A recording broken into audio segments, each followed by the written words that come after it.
Assalamualaikum warahmatullahi wabarakatuh. Kami dari anggota muda Mempelai Mandelas akan mempresentasikan makalah mengenai lingkungan hidup.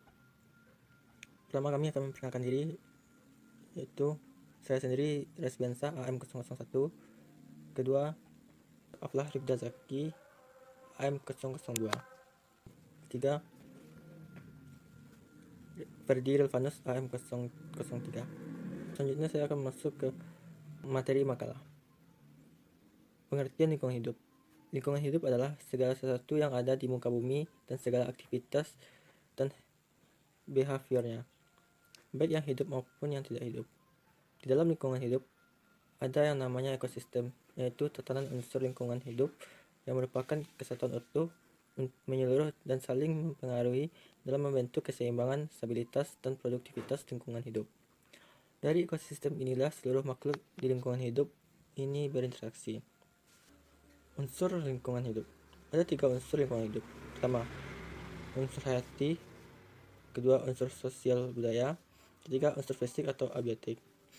Unsur hayati adalah yang berhubungan dengan makhluk hidup seperti tumbuhan, hewan, manusia, dan juga jasad organik.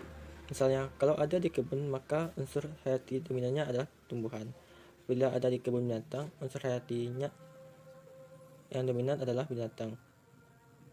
Dan apabila ada di mall, maka unsur hayati dominannya adalah manusia. Kedua, unsur sosial budaya. Unsur ini adalah unsur di mana sistem masyarakat, gagasan dan paham dibuat dan ditunjuk untuk mengatur kehidupan manusia.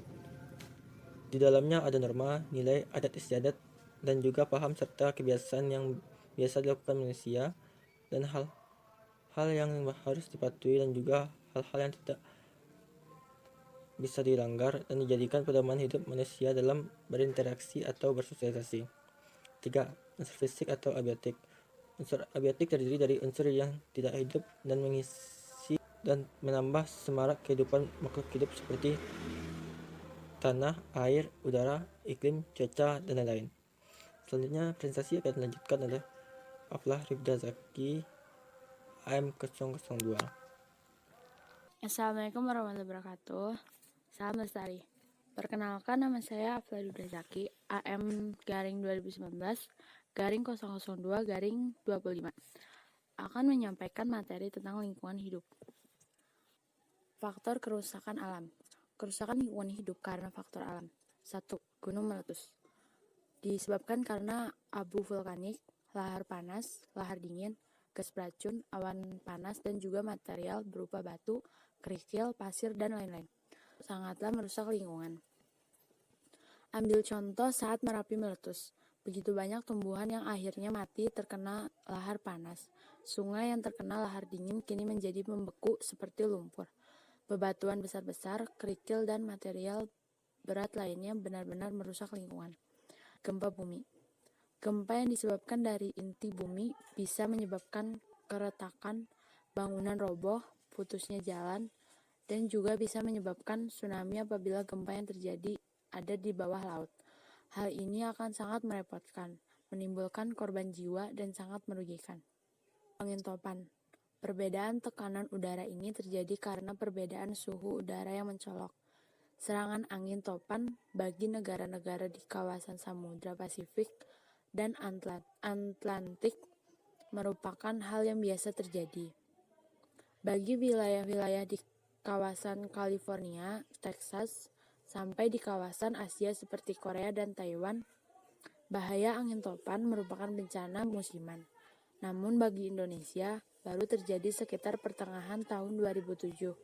Dari sini bisa dilihat perubahan iklim yang sangat drastis dari Indonesia disebabkan oleh pemanasan global. Akibat dari angin topan adalah merusak tanaman, membahayakan penerbangan, merubuhkan bangunan, bahkan menyebabkan kematian. Selanjutnya, ciri-ciri pembangunan berwawasan lingkungan. Adapun ciri-ciri pembangunan berwawasan lingkungan adalah sebagai berikut. Jamin pemerataan dan keadilan, hargai keanekaragaman hayati, menggunakan pendekatan integratif, gunakan pandangan jangka panjang. Baiklah, materi selanjutnya akan disampaikan oleh saudara saya, yaitu Ferdi Rilvanus AM garing 2019 garing 003. Upaya pelestarian lingkungan hidup. Melestarikan lingkungan hidup merupakan kebutuhan yang tidak bisa ditunda lagi dan bukan hanya menjadi tanggung jawab pemerintah atau pemimpin negara saja, melainkan tanggung jawab setiap insan di bumi, dari balita sampai manula. Setiap orang harus melakukan usaha untuk menyelamatkan lingkungan hidup di sekitar kita sesuai dengan kapasitasnya masing-masing. Sekecil apapun usaha yang kita lakukan sangat besar manfaatnya bagi terwujudnya bumi yang layak huni bagi generasi anak cucu kita kelak. Upaya pemerintah untuk mewujudkan kehidupan adil dan makmur bagi rakyatnya tanpa harus menimbulkan kerusakan lingkungan ditindaklanjuti dengan menyusun program pembangunan kelanjutan yang sering disebut sebagai pembangunan berwawasan lingkungan. Pembangunan berwawasan lingkungan adalah usaha meningkatkan kualitas manusia secara terhadap dengan memerhatikan faktor lingkungan. Pembangunan berwawasan lingkungan dikenal dengan nama pembangunan berkelanjutan. Konsep pembangunan berkelanjutan merupakan kesepakatan hasil KTT Bumi di Rio de. Arti konservasi lingkungan hidup.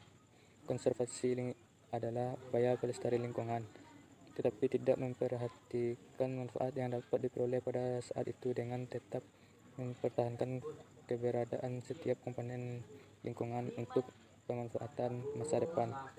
Menurut UU Nomor 4 Tahun 1982, konservasi sumber daya alam adalah pengelola sumber daya alam yang menjamin pemanfaatannya secara bijaksana dan bagi sumber daya terbarui menjamin kesinambungan untuk persediaannya dengan tetap memelihara dan meningkatkan kualitas nilai dan keanekaragaman. Sekian materi yang dapat kami sampaikan. Semoga bermanfaat untuk kita semua. Terima kasih. Salam lestari. Wassalamualaikum warahmatullahi wabarakatuh.